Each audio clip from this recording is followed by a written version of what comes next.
Miles away from the Center of Opportunity is the HEART program. It's based out of the Tucson Unified School District. When our families coming in, they're allotted 5 items, 5 tops, 5 bottoms. And of course, it goes to need. Items in this room are dedicated to helping students who are struggling at home. What we try to do, most importantly, is provide them with those items and necessities that they may need to be successful in school. Alma Iniguez is a former teacher. Today, she's the Director of Family and Community Outreach, overseeing local, state, and federal resources that help students. So the McKinney-Vento law makes sure that the students, first and foremost, are enrolled in school automatically, that there are no barriers for them. Whether they have their birth certificate with them or not, that's a barrier. So no, we immediately enroll the students and make sure that they have free lunch, free breakfast, and transportation to their school of origin, which is very important because if they get displaced and have to move to another shelter or another place with family members, they're able to come back to their school of origin, and that is not disrupted. So we make sure we have that for the students, and most importantly, of course, transportation. The students who are McKinney-Vento, we have support for them throughout the year, from the beginning of the year to the end of the year. We also can provide them at the end, if they're seniors, caps and gowns, for their graduation, and also help them with any classes they want to take during the summer. That's saying that it takes a village to raise a child. Correct. The teachers are trained to sort of identify children who may be struggling. What sorts of things are they looking for in the classroom? So each teacher needs to take the mandatory McKinney-Vento training at the beginning of the school year. And so there we make sure that in our training, we let the teachers know that if they see students who are maybe struggling academically, if they're tired in class, if they're always hungry, if maybe their clothing, is torn or even, dirty at times, that we tell the teachers, make sure that you either talk to the parent to help them fill out the form, or they can even call our office and we can fill out the form for them. TUSD is one of the largest school districts in the state with 89 schools. More than 80 are categorized as Title I, which means more than 40% of the student population are considered low income. The challenging days are those where we hear about situations where a family has just been displaced and they're waiting either, to go into a shelter or a motel, hotel.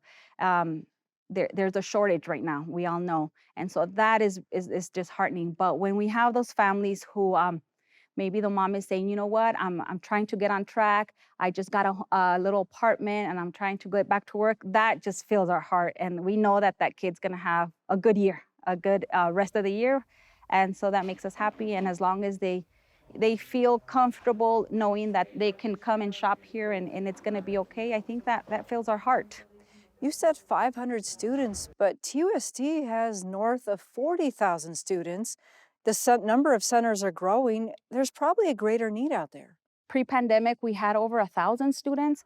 And last year and this year, we haven't gotten those numbers. And to be honest with you, it is not just here in TUSD, but it's across, I don't know if it's across the nation, but for sure in Arizona. You mentioned clothing, shoes, hygiene products.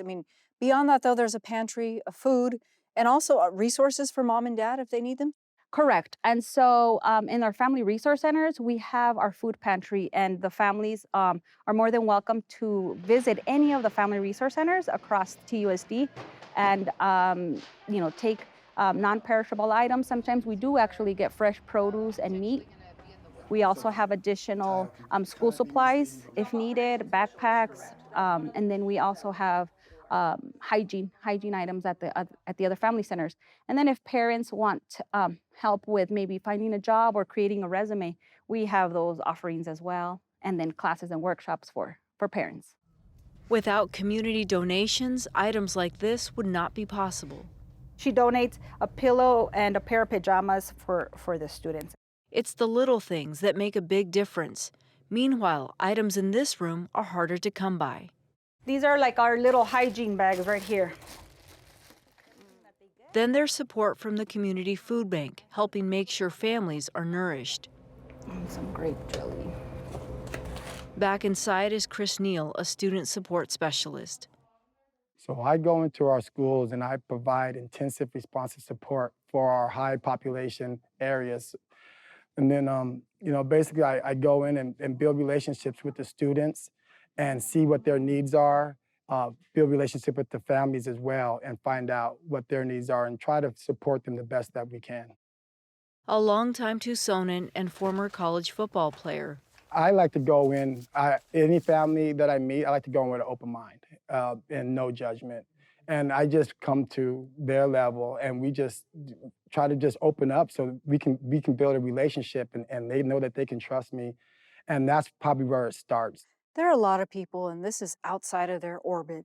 They can't fathom a parent who can't get their kid to school or a good meal in their bellies or a shelter over their heads.